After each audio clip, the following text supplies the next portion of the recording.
Welcome to Halftime, a show dedicated to equipping and inspiring people to accomplish what God has prepared them for. I'm Doug Piper, and I'm a Halftime alumni, and I want to thank you so much for joining us. Halftime is focused on helping you create more meaning, joy, and impact in your life. So if you're feeling a bit that way, or maybe you know someone that's in that season, you can find out more by going to halftime.org. That's HALFTIME.org.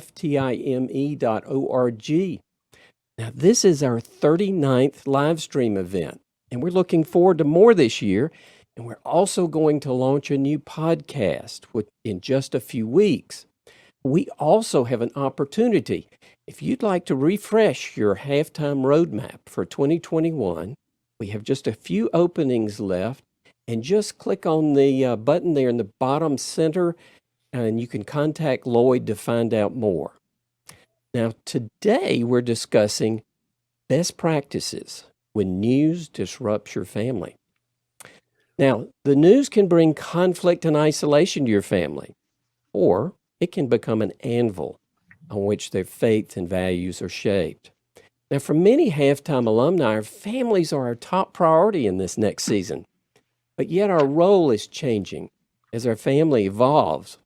One challenge we've heard reoccurring over the past few months is discerning just how to help our family process the news in a healthy, biblical way.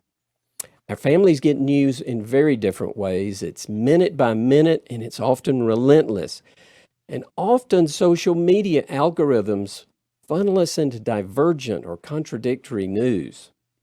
This can lead to isolation, a loss of peace, confidence, and the Christian moorings that we really covet for our families.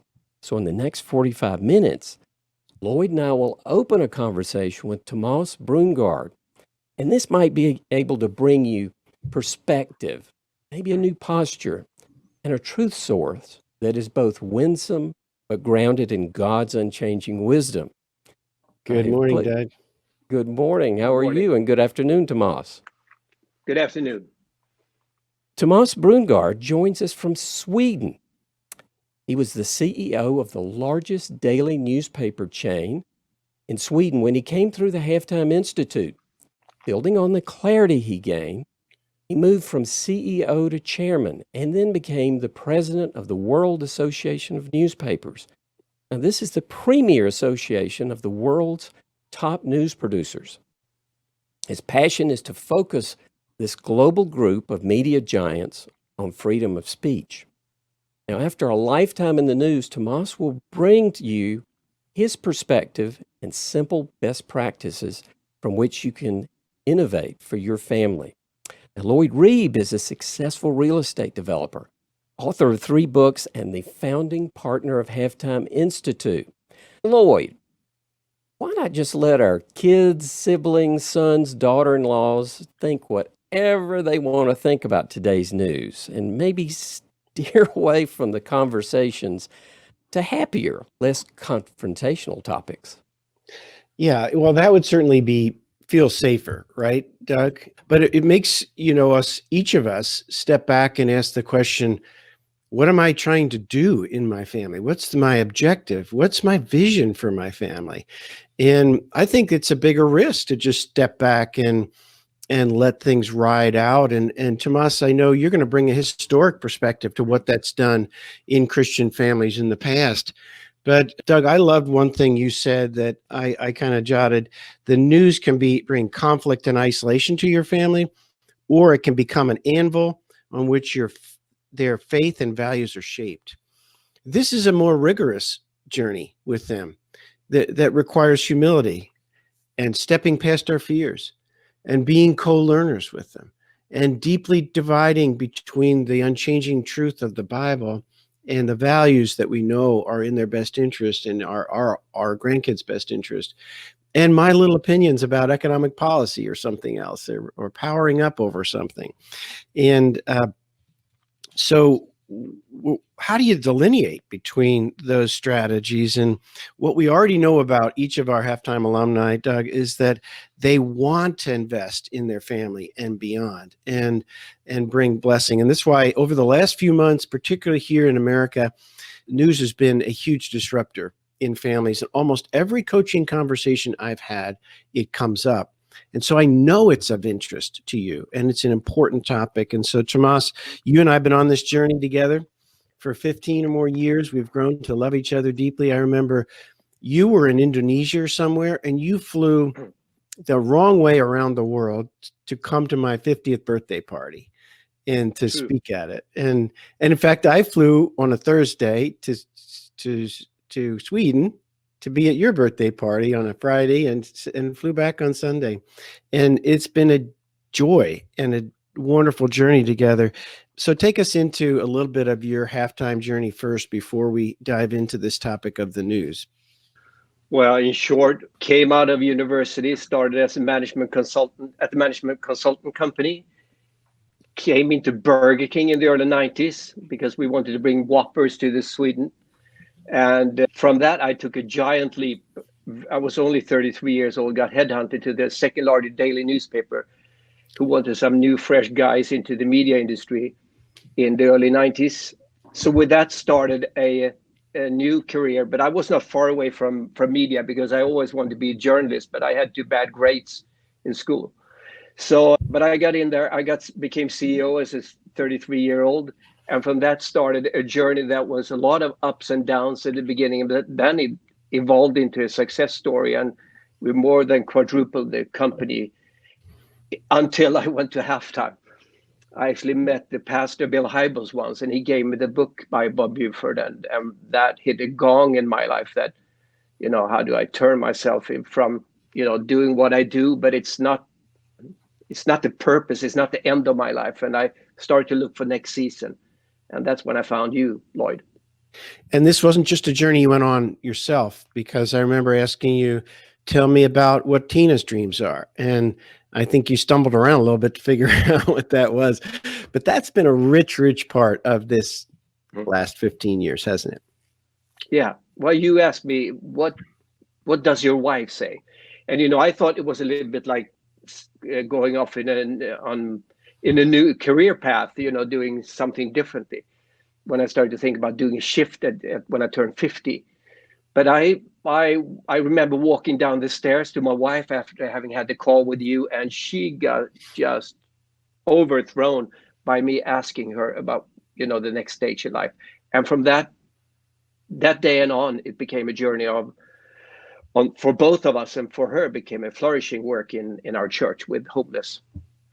So, Tomas, one of the interesting things, because you're outspoken about your Christian faith in Western Europe, is your life has been thrust into the news. In some ways, it's been a bigger disruptive thing in your family with 4 children.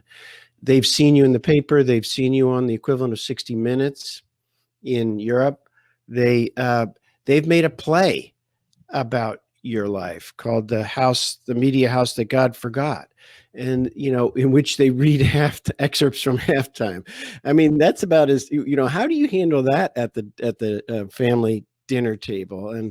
And so take us a little bit into the history of why these family conversations are so important, and maybe a little bit about what that's been like for you in the journey where your name and face has been all over the news. Well, first, I mean, if you come into an industry which is as conservative, which the media industry is, you could think the other way, that it's very liberal, but it's actually very conservative in its roots. And you start to change things, and you start to think that, well, hey, Google, Facebook, and there's a lot of new things coming at us. What do we do to change? This caused disturbance. This caused change. And if you're then at the same time an outspoken Christian, and you become a leader of the industry, which I did, you end up facing challenges because they will write about you. And the journalists, they do their job and they write about you. So my kids got used to writing about, when I fired people, when we had to lay off people, about my bonus coming, about all sorts of things. So they got used to that from when they were very young. But of course, when I entered my halftime journey more profoundly and took a step out of the operational role, and the company got in difficulties, and there were a lot of discussions on my role and also continuing being Christian, taking steps towards becoming more involved in church work, also going out to the mission fields like Papua New Guinea with Mission Aviation Fellowship like we did. It created a divide that was not understandable to a lot of people. And that's when it occurred, the 60 minutes, the play. And my kids, they were kind of used to it, but my life was on stage. To say that, everything is okay, that didn't work. And that had taught me that, you got to just, if you got to save the kids or they're going to be close to you, you got to be very open about what's difficult and what are you struggling with. Now, historically, I know you've been a student of history in the news, and particularly its impact on Europe over hundreds of years. Give us a 2 or 3 minute snapshot on why historically leaning into this conversation rather than leaning out is critical. Well, now you hit the button. The news and the freedom of speech and freedom of religion goes hand in hand. That's the same in the American Constitution and in the Constitution of the EU. This was very vital for the founding fathers of the EU after the totalitarian regimes in Europe. And Sweden, for example, has the longest tradition of freedom of speech since 1766. It's 10 years before the French Revolution. So it's grown into our genes of how to operate in democracy. And really the poison pill towards corruption is freedom of speech. And that's why it's so important when you try to nurture and develop democracy through the centuries. Freedom of speech is an extremely vital thing. And one problem we've had is that in Sweden, when this got a fight, when we built the welfare state and so on, took Sweden from one of the poorest countries in Europe 150 years ago to becoming one of the wealthiest nations on earth. The Christians actually stepped out and was part of that change using the freedom of the speech. This was very vital. But then entering the 20th century, we kind of not lost the battle, but stepped out of it, started to look at society as something evil, something bad, don't get involved. And we are now suffering from being pretty remote. And the work is now to get back into a healthy conversation again on what's real Christianity, what's mere Christianity in a context, so to speak, if using C.S. Lewis. All right. So, that's a deep topic. Gosh, you and I could spend a half hour, an hour just on that topic. And maybe someday we'll come back to that. But in the meantime, Doug, the poll is so important for us, isn't it? Each time we do these live streams to get perspective on what our fellow Halftime alumni are thinking. So take us into that. It really is. And if those of you that haven't had a chance to answer it, it's very quick. Just vote on the answer that relates to you the most. And I'll read these just quickly while everybody takes a chance to answer them. So which sentence below best describes how your family relates to the news altogether? It's a big topic in our family, surrounded by open and healthy discussions as we help each other respond to the big issues we face in the world. Everyone is friendly when the news comes up, but we end up with little clarity or benefit to take away. Often the conversation is dominated by just a few people with strong opinions, and it robs our family of joy and intimacy.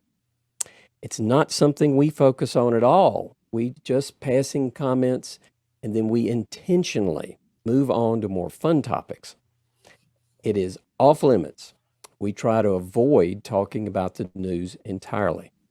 So we'll look at the most popular answer, and it's pretty distinct, Lloyd and Tomas. By far, 57, well, it's varying, 56, 57% say it's a big topic at our family, surrounded by open and healthy discussion as we help each other respond to the big issues we face in the world.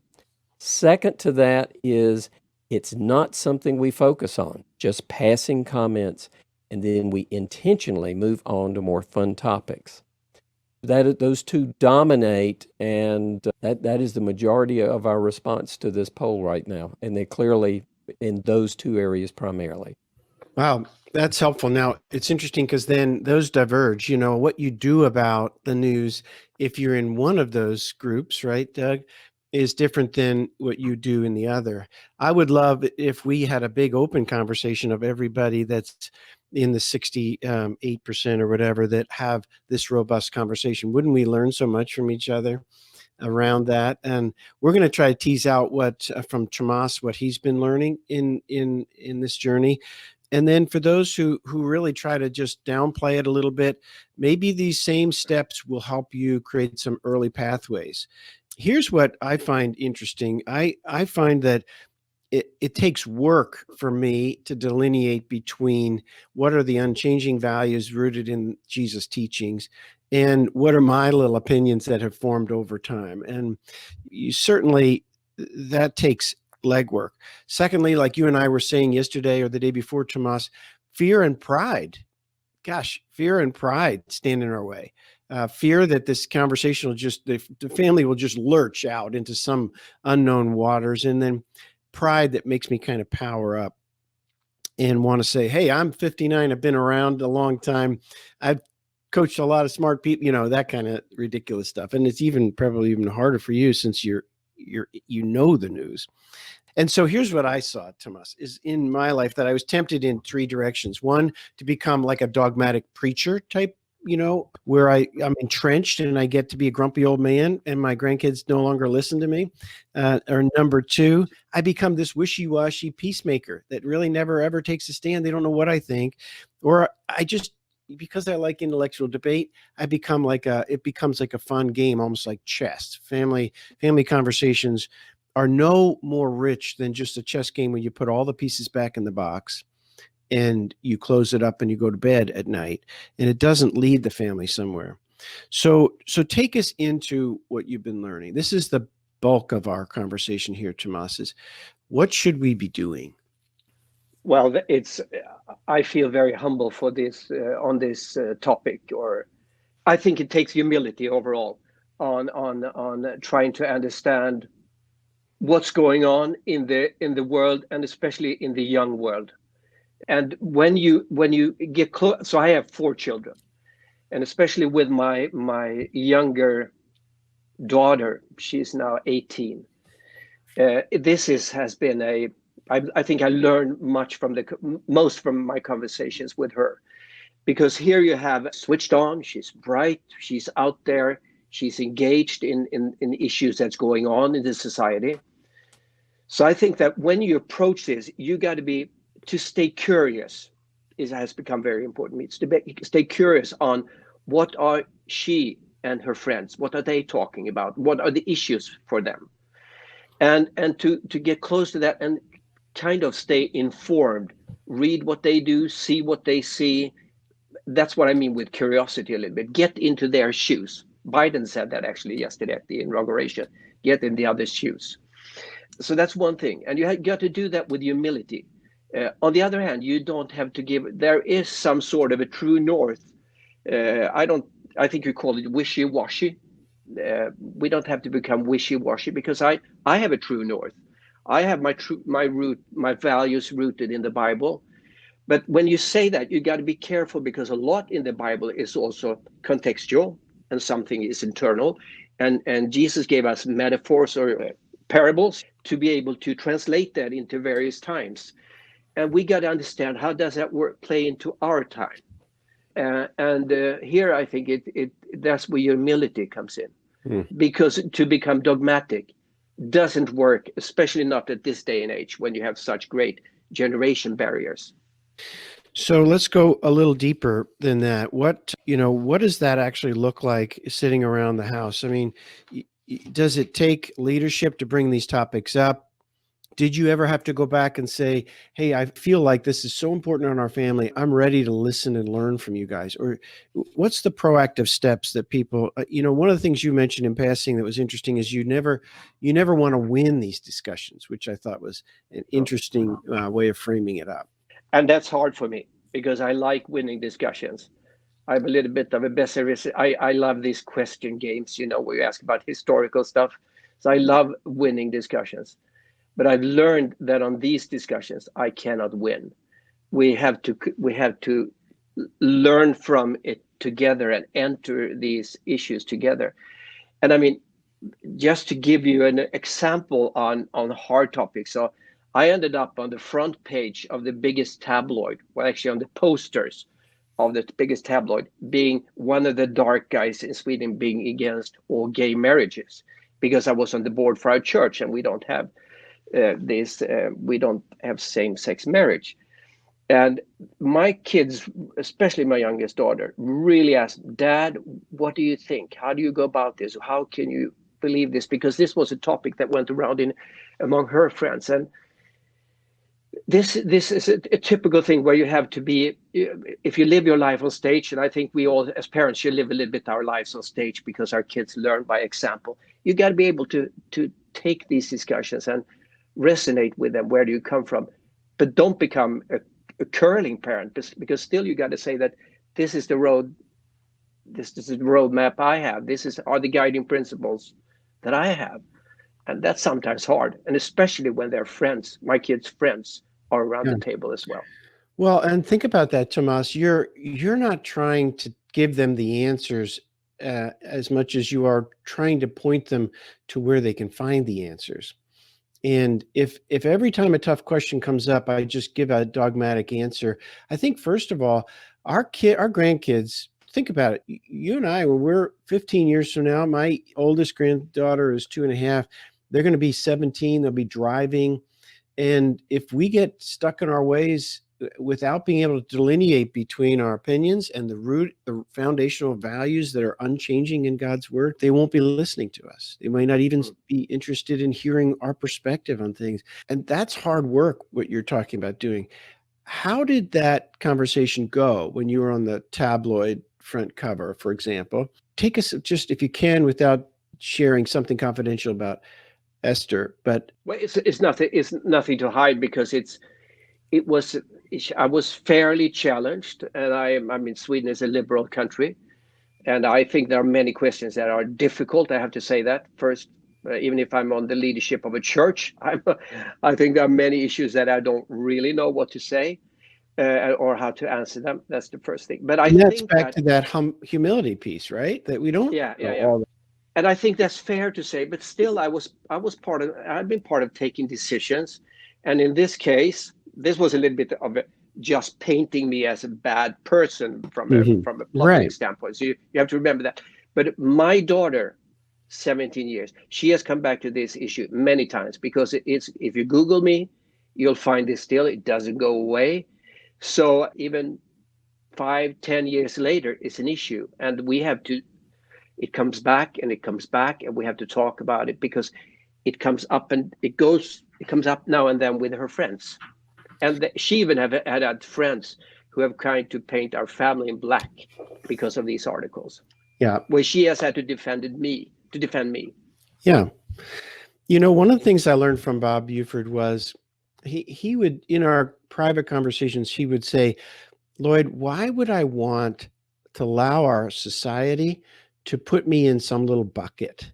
Like, if there's the left and right perspective on something, why wouldn't I just find the freedom to seek out what Jesus taught about this and have grounding belief that ends up over here in this bucket, and another grounding belief that ends up in this bucket and in this bucket, and be really have life perspective is as holistic, really following Jesus' principles, rather than getting stuck in some dogmatic corner where I have to defend all the things that are in that space. And now that your kids are, studied at the best schools around Sweden, and they're in their own careers, and the conversation is changing, right? And sometimes they've got, my son Carter is a PhD in environmental engineering. So when stuff comes up around the environment, I really do have to be a listener, right? I mean, I barely passed chemistry in undergrad, and this guy's got a PhD. So I think I should be a learner, right? So what's the difference now? This is we're going to wrap up here, but what's the difference now that these are really mature professionals?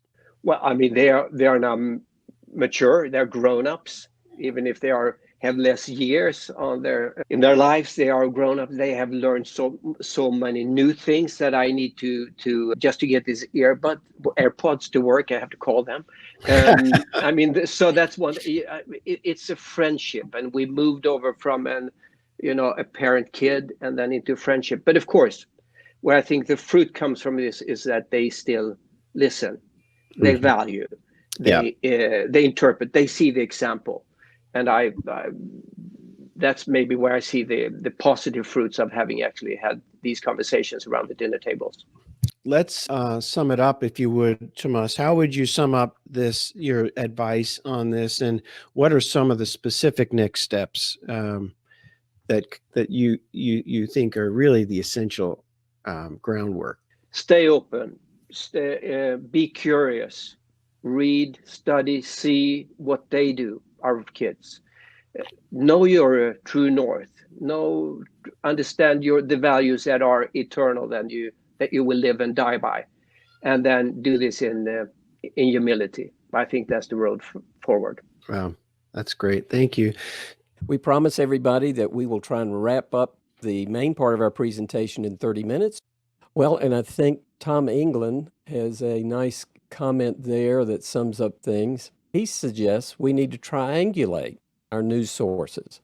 I've come to get my news from about 5 sources these days, and I'm open to more, even though I don't agree with all of them.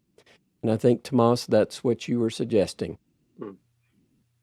Yeah. But I think actually, can I say one thing on this one? I think that coming from a country when I grew up, which was extremely homogeneous, and having had this influx of people coming from all over the world because we naively stayed open, has created a new platform for us as Christians where we as halftimers can play a new role, because so much is new, so much is out of our original context, and we just have to relearn. And relearning is harder than learning. And so we are right now in the process of building a new church, and no one has built a church like this for the last 50 or 70 years, because to handle the new demands, church has been growing, an old church that was on decline for decades. So there's new settings coming up because of the influx and because of what's going on in the globe, and we just got to relearn. And I think this is actually God's time. I think this way of that we are all a mixture of everything, and we're all created this way to become a flourishing community of people all around the earth. This is not a naive thinking now. I deeply believe in this picture of where we as Christians got to be able to handle this wherever we are. Now, if you're listening from Europe somewhere, Tomas leads the Halftime movement throughout Europe, and there are roundtables going that are virtual right now. He's beginning a new group, a global executive forum for senior executives that you might be interested in. And if you're in Europe and would love to connect with Tomas in the network, there are a ton of alumni over there in Europe already. We've been doing it for 15 years, right, Tomas? When you and I first did our tour around, we were in St. Petersburg and Warsaw last year. And it was wonderful to be with 15 CEOs in St. Petersburg, all Christian, all looking for how to use their platform to serve the Lord. If that's of interest to you, just click on Contact Lloyd and I'll connect you with the team there. Well, great. We are going to wrap up. Tomas, first of all, I wanted to thank you for taking so much time to set this up and have such a wonderful and dynamic and great amount of discord here and so insightful. Thank you so much, Tomas. Well, thank you for everything you do for all of us. Thanks, Tomas. Love you. And hi to Tina. And sorry we can't be together in Florida as normal in February, but COVID will pass soon, Lord willing. Yeah. And I want to thank our audience for spending so much time with us today. We really value your time, and we just appreciate you being here. You can find out more at halftime.org. That's halftime.org. It will soon be on a podcast, maybe in just a few weeks. So with that, we thank you so much. Lloyd, Tomas, have a great day. Thank you. Bye-bye.